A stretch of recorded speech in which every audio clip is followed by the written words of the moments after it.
You know, with Valentine's Day right around the corner, the FBI is now warning people to look out for those looking for love online, to be on the lookout for those romance scams. Tracy A. McPeer is here to share some of their tips for spotting red flags. Well, romance fraud scams are nothing new, but since the pandemic hit, the FBI says these scams have ramped up online. Now, in 2021, victims lost almost $1 billion to scammers, leaving them not only brokenhearted, but broke. It's not worth it. You can lose everything that you've worked your life for. 3 years after her husband died, Sandy, a grandmother in Missouri, thought she met a German businessman who lived in Atlanta on an over-50s dating site online. I thought, oh, I have finally met somebody, you know, my husband's met somebody that I can care about, that cares about me. He was very attentive. But the FBI says behind those messages was Hugo Cesar Anelli, who was scamming a number of victims out of their money at the same time.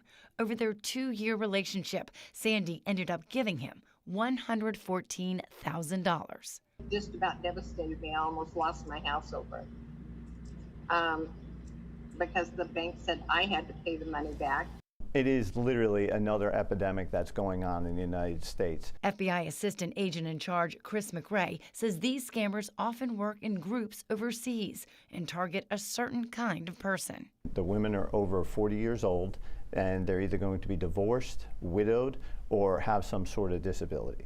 The FBI points to red flags like someone claiming to be overseas in very austere conditions. They're either going to be fighting a war, or they're deployed in the military, or they're building, clean water wells for people in. Or someone who says their cell service is restricted or spotty, so they will usually only text or message. Or they'll try to get you to communicate off dating apps that could have safeguards in place.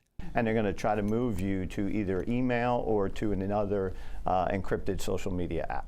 Anelli was caught and sentenced to 3 years in prison. But on his way to report to prison, he fled the country and is still on the run.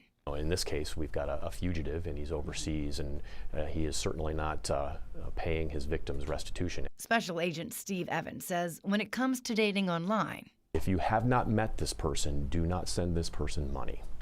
And, trust your judgment, trust that sense that you feel in your stomach. If it sounds too good to be true, it usually is.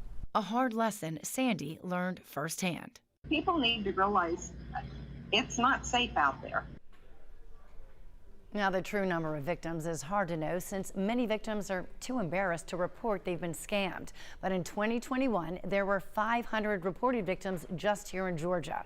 The FBI encourages you to report the crime right away to help stop this.